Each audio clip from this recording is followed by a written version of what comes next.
Good morning. Good morning. Good morning. Thank you. Thank you. Thank you. Thank you.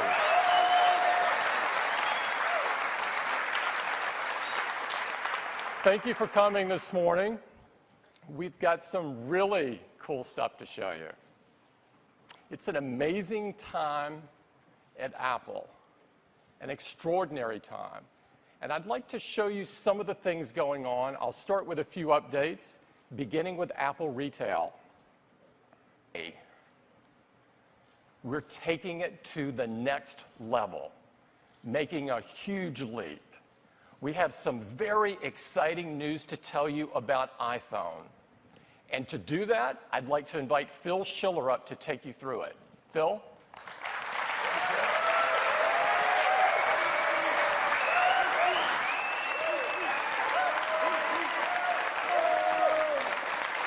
Good morning. It's really neat to stand here and see all the Apple logos going from all the computer screens facing me. Well, we're here to talk about the iPhone. We launched the first iPhone in 2007, and what an incredible breakthrough it was for the entire industry. I think Time magazine put it best when they put iPhone on the cover of the magazine. They called it the innovation of the year, and they wrote that it is the phone that has changed phones forever. And boy, were they right. It simply went on to become the #1 smartphone in the world.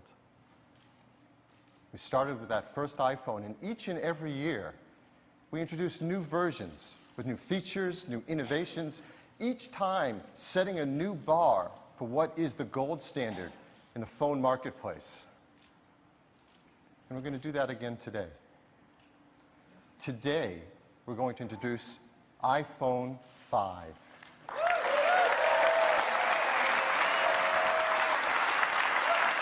And I'd like to show it to you right now.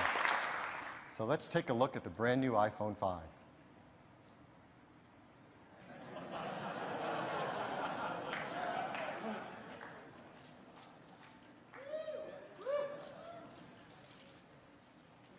It is an absolute jewel. It is the most beautiful product we have ever made, bar none. We'll put a video up on screen so you can see it even bigger, since it's so small. And this is iPhone 5.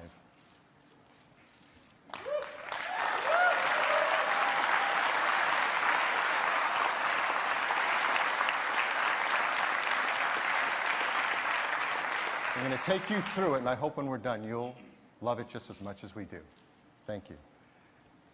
So, iPhone 5. It is made entirely of glass and aluminum. It's designed and built to an exacting level of standard, unlike anything we or anyone in our industry has made before. And I don't think it is an exaggeration to say that the hardware and software engineering that has gone into this product is the most challenging our team has ever taken on. And what they've accomplished is simply amazing. So let's walk through it. First, iPhone 5 is the thinnest phone we have ever made. It is the lightest as well. The new iPhone 5 is just 7.6 millimeters thin. That's 18% thinner than the iPhone 4S. And best of all, it's the world's thinnest smartphone. It also weighs just 112 grams.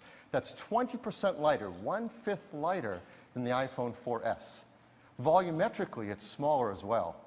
So before we get into it, this is the monumental challenge the team had.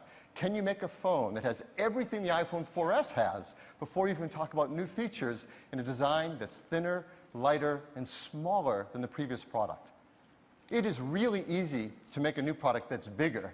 Everyone does that. That's not the challenge. The challenge is to make it better and smaller. So let's start with the product. It starts, of course, with the display. iPhone 5 is a Retina display, the same 326 pixels per inch. And it is a stunning display in every way. Every iPhone to date has had a 3.5-inch screen, but the new screen on iPhone 5 is a 4-inch display. In terms of pixels, it's 1,136 by 640. So the same width, but taller, giving it a natural 16 by 9 aspect ratio. But why would we design it that way? What is the design center for a phone? It's this. It's your hand. A phone should feel great in your hand, and more importantly, should be easy to use with this magical device we all carry called a horizontally opposed thumb. It does most of the hard work for us. So when you carry your phone, it should fit beautifully in your hand. It should be easy to send messages, type emails, surf the web, and that's just how we designed iPhone 5. This display is simply amazing. Let's zoom in a little closer. You see with the vertical pixels now, we're able to add a 5th row of icons to your home screen, so more apps on every screen. And all the software that comes on the iPhone 5 has been updated to take advantage of this display. So you see more of the web when you're surfing Safari. You see more of your email and mail. Your calendar shows more events. And as you probably know, when you turn your calendar sideways in the iPhone, it automatically goes into week view. And now you see a full 5-day work week, where previously it was just over 3 days. It's a really useful view. And all of our software is being updated as well to take advantage of this display. Our iWork applications, so Keynote, Pages, Numbers, all take advantage of this gorgeous display. Our iLife software as well, iPhoto, iMovie, GarageBand. There's much more room to work and play. But Tim told you there's 700,000 applications in the App Store. What happens with all of them? Well, this is part of the brilliance of the design. Here's an application that has not been updated because the developer didn't know yet about iPhone 5.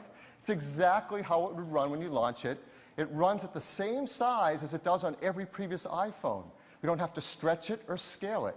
It fits perfectly with the same dimensions. We center it, and we just subtly place black borders on either side of it that you don't even notice. It works exactly as the developer intended it to.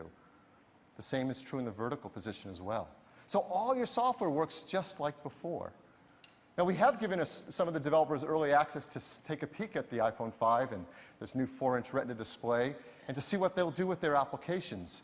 And what we learned is 2 things. One, they can update their apps very quickly. And number 2, when they want to, they don't want to just make it bigger. They want to do more with this display. So let me just show you 2 quick examples, before and after, of 2 popular applications. First, CNN. This is the application. If you use it like many of us do, it's working just like you're used to. But now with their update, they take more advantage of that beautiful display, have more areas to present the stories, just a better application. Here's a second example, Open Table. You've likely used this to make reservations. This is how it is currently. It works just like before.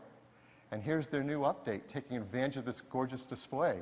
They've updated to show restaurants. They've actually applied some of the techniques and user interface of their iPad app into the iPhone now with the larger display area.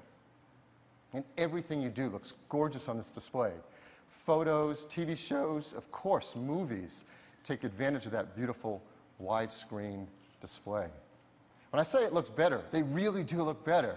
This display has 44% more color saturation than the iPhone 4S display. And if you know about this stuff, this takes us to full sRGB color specification. So this is the most accurate display in the industry. And the engineering team went much further than that. They did some breakthrough work and have integrated the touch sensors right into the display itself. Others put a layer called an ITO layer on top. By doing this, we make it 30% thinner than the previous display, and we remove a layer, making the image sharper, having less glare and sunlight. This truly is the world's most advanced display. And we couldn't be prouder of it. And that's the first feature in the new iPhone 5.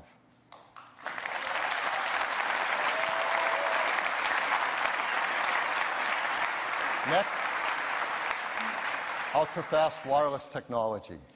Again, you can imagine the challenge the engineering team faced. Make the iPhone thinner, lighter, smaller, build in all the wireless technology you had with iPhone 4S, and take it further. And that's what they've done. They've built in GPRS, Edge, EVDO, HSPA, making it a great 3G world phone, just like the iPhone 4S. But to that, we've added HSPA+, dual carrier HSDPA, and yes, LTE.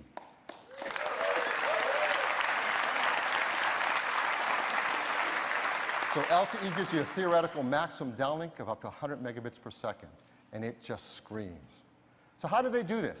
This took a lot of incredibly advanced engineering. There's now a single chip, baseband chip for voice and data, and a single radio chip as well. This saves a great deal of space. And we have a really unique Apple innovation in a dynamic antenna. We started this with the iPhone 4S and taken it much further with iPhone 5, where it can automatically switch antenna connections on the base antenna between different networks, creating different virtual length antennas.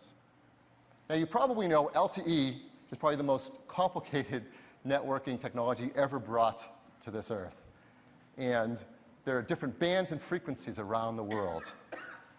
So an important question is, who are we working with to roll out LTE on iPhone 5? Well, in the US, we have great partners we're working with, AT&T, Verizon, and Sprint, to support LTE on iPhone 5. In Canada, Rogers, TELUS, Bell, Virgin, Fido, Koodo. In Asia, SoftBank, KDDI, SKT, KT, SmartTone, M1, and Singtel. In Australia, Telstra, Optus, Virgin Mobile. In Europe, Deutsche Telekom, and the brand new Everything Everywhere that's just launched their EE LTE network in the UK. Now, in Europe, there's something else really interesting going on. There's a lot of adoption of this new dual carrier HSDPA network. So here's a list of all the carriers we're working on that with us as well. Just great coverage for the dual carrier network. So ultra-fast wireless doesn't just stop with cellular. We've also built in higher performing Wi-Fi as well. With iPhone 5, we have 802.11a joining B, G, and N. 802.11n is now 2.4 and 5 gigahertz, and that's dual channel 5 gigahertz for much greater performance. So you can get a theoretical maximum performance of 100 megabits per second of bandwidth on 802.11. So that's ultra-fast wireless. Now, we're going to keep going with this, and what you're going to hear as I go through each step, we've updated every aspect of iPhone 5. Everything has been enhanced, re-engineered, redesigned over iPhone 4S. So what's next? System performance, a brand new chip, the Apple A6 chip. Compared to the A5, it's 2 times faster at CPU, 2 times faster at graphics. Our expertise in chip design is really showing itself here, because not only is it a huge jump forward in performance, it's also 22% smaller, making it more space and energy efficient. The team has done a remarkable job. You're going to see that across many of the things you do, whether you're launching apps like Pages, saving images from your photo app, loading up the music app with songs to play, viewing attachments and keynotes, really seeing basically 2x performance across the board. And developers are going to love what they can do with this new A6 chip, the performance they get for their CPU and graphic-intense applications. So we thought, let's get a developer to get their hands on this A6 chip in the new iPhone 5 and show you what can be done with state-of-the-art performance and graphics. So I'm really excited to invite out Rob Murray, executive producer at EA Studios, to show you some amazing work they're doing on the new A6 chip on the iPhone 5. Rob?